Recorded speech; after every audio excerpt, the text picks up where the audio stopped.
And then the next thing I wanted to do was just start talking about the next section of things. So the rest of the semester will be these 4 assignments, okay, after we get back from break. Poses, walk cycle, animation, and pickup. For these assignments, we're going to be downloading a character rig and using that character rig to do the rest of them, okay? We don't have the time to build a full-blown character and then rig him and then make all the controls we need. The easiest way to, look at Charles Manson, that's crazy. CharacterRig Maya. The easiest way to find it is to use Google, type in CharacterRig Maya, it'll take you to High-End 3D, right to their site that has a bunch of character rigs, okay? So going through here, you will look for a biped rig. Don't get anything that is not a biped character with decent proportions. So someone used this one last time or tried to use that one and just limited them to what they could do. When we get into our animation and our walk cycles, it's completely different. So don't use those. Oh, Mario, that's cool. I wonder if that's a new one. No, 2008. Holy cow. Okay, so something like BB-8 is a no-go. There's Luna. I don't know what she is.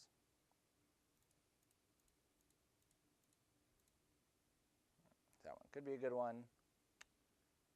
A dinner plate is not a good one. Fish is not a good one. There's some ones that I've used throughout the years for this kind of assignment. There's a Flash one. That one might be cool. Did someone use that? I think someone might have used that one last semester. The Alfred one has been a good one that people have used before. Blake has been a good one. They all have very distinct names. Homer has been a good one before. And then there's also an Andy rig. I don't know where Andy is, but Andy is also a good rig. Mike. Let me just search for the Andy rig. Newest? Nope. Highest rating.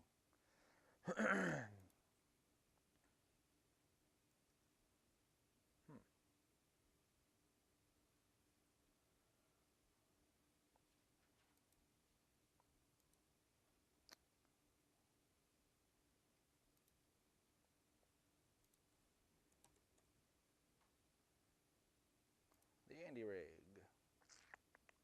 There it is. Okay.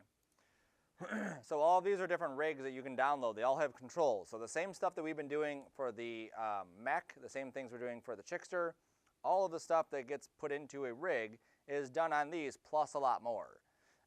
Some of these would take a year or more to actually rig for a student to do. Andy, this was a senior project of someone at Savannah College of Art and Design. So after 3 years of college, then they made this rig.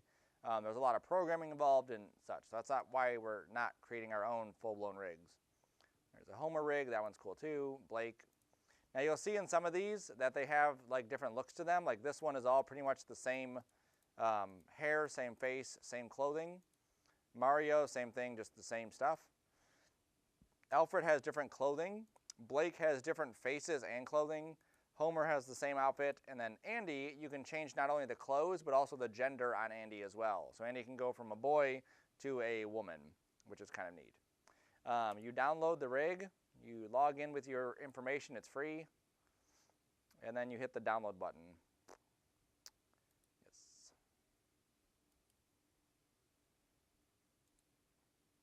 When you're done, you will extract it and open it up. And there. Let's throw it inside that folder for now. Okay.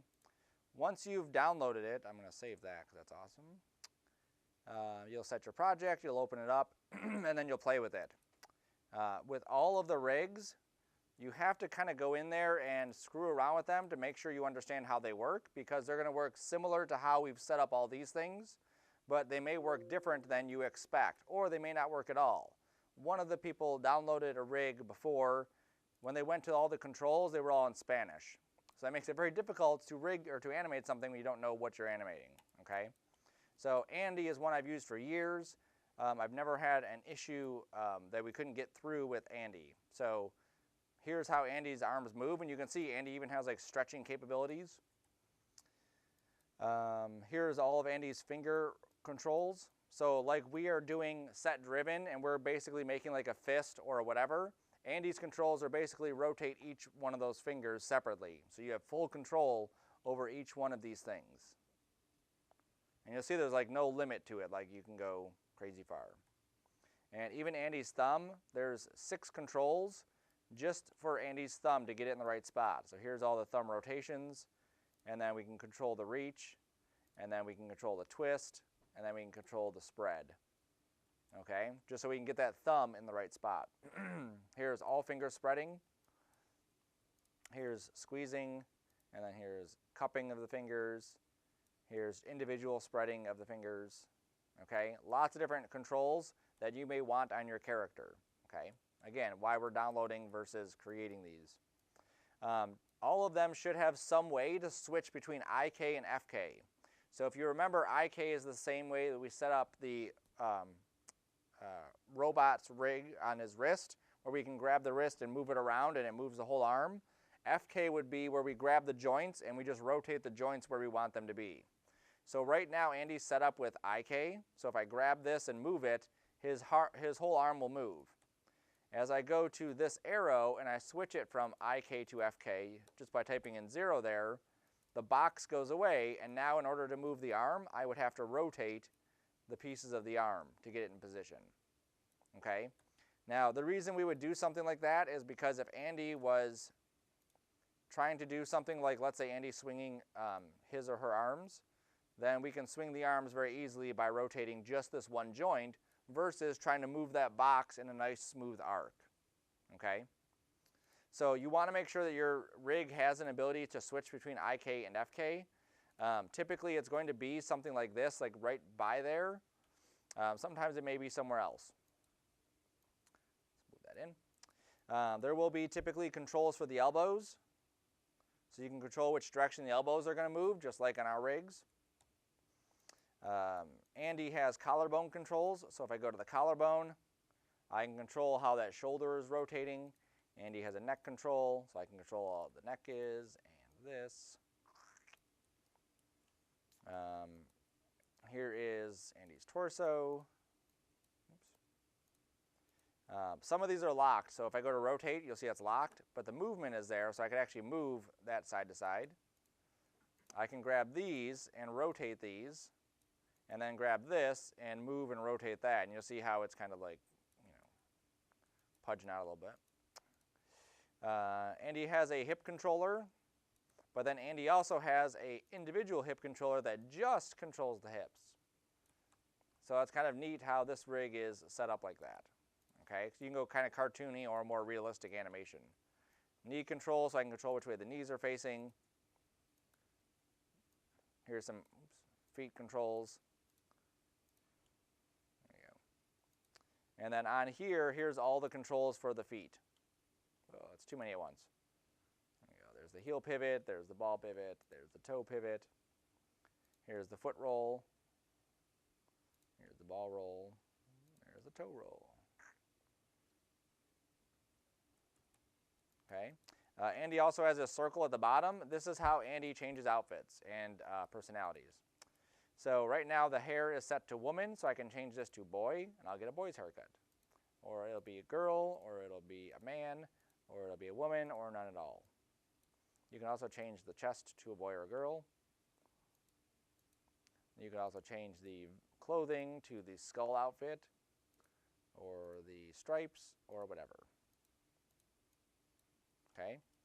You could also grab this controller and scale it down. All the rigs do not have a universal scaler to shrink everything down. That's very handy if I want to take my character and put them in a specific scene with other characters. So some of them just simply will not scale correctly, and you just have to deal with it. Andy does. I can also turn the stretchiness of Andy's controls off. So if I go to any of these, it says it's off, but it's obviously not. Oh, auto stretch off, there we go. So now Andy will not stretch any further than that. Okay, so that's one of the reasons I like Andy, just because of how open the controls are. I can also turn on, there it is, face controls and body controls. So Andy has these on face controllers, so I can grab each individual circle by his face and kind of move these around to control what his face looks like. Like that. And then it also has these out here that I could also go through and use to control what Andy's expressions are looking like. There you go, angry. Or just sleepy.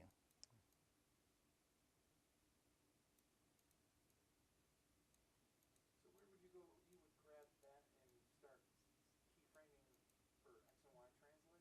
Yep. And here's the eyes.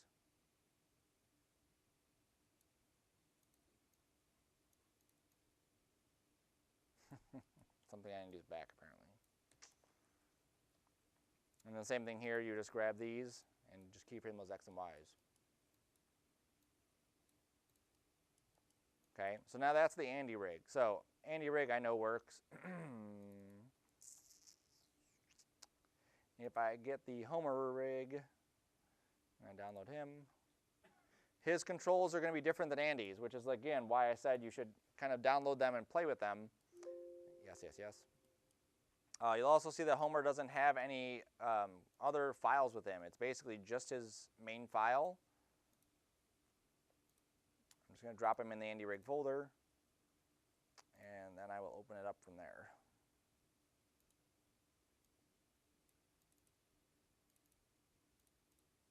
Now you're not doing anything with these yet, except just downloading it to make sure that you can see where the controls are. So on Homer, you'll see here he has a box by the wrist. It cannot be moved, probably rotate. There it is. So that's how it would rotate his wrist, his arm there, his shoulder there. So he's already coming in with these basic IK setup, or FK setup.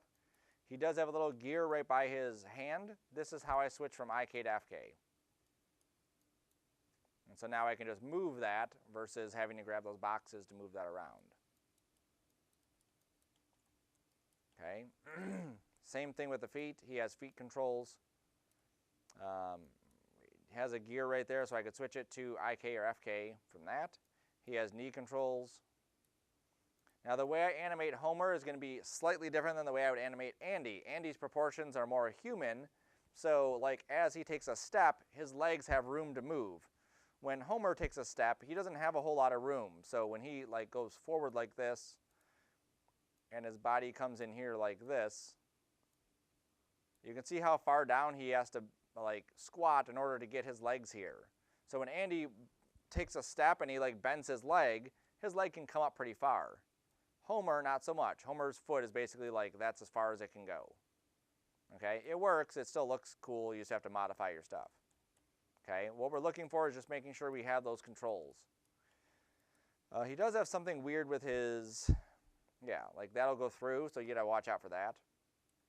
He does have some controls on each one of these on his collar so that you can adjust it, but then that's another thing you'd have to animate. Unlike Andy, he has two controls for the eyes. So I have this main one for both of them, or I can grab this and control individual eyes. And then I can grab these to close his eyelids. Okay, so we're going to be sticking with only one rig for the rest of the semester. So whichever one you pick, you'll be using them for a bit. And then more controls, there we go. And then he also has this, which is kind of weird, how his head, very jelly. And then how this rotates too is, you know, it's not perfect, but it's good enough. And then Homer, let's see, I can't scale Homer down through that. Can I do it through here? Yes. So that control there lets me scale Homer down. So he doesn't have as many facial controls as the Andy rig did, and a lot of these are actually on his face. But, you know, it could work for what we're doing. I don't know what I would use this for, just moving him? Yeah, I guess just moving him. Okay, so go through, try to find a rig that you can move around all the controls, and then you can just verify that all the stuff is working, you know, as much as you know you need it to work. Some basic controls, if you watch any kind of walk cycle, if you've ever seen like a walk cycle, basically making sure that we can get our character into all of these different poses. So how the foot is stepping on the ground and the toes are hitting, but the back heel is up. And then here where the back heel is up and the toes are up, you know, that's simple stuff. Being able to rotate the hips, rotate the shoulders. Most of the rigs should be able to do that anyway. So I can rotate the hips. I can rotate his shoulders. Obviously I can rotate his spine. That should be a gimme. Right, that way, this way. Oh, that was it. Look at that. See? So he will like go through his stuff if you're not careful.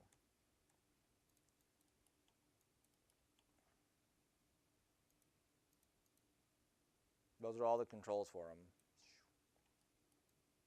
That's crazy. And just for fun, if you want to see what the expressions look like,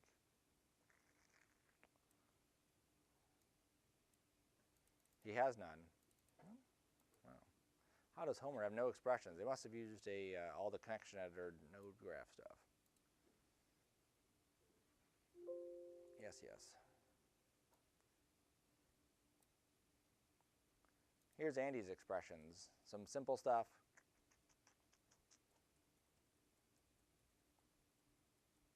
There you go. There's a big one.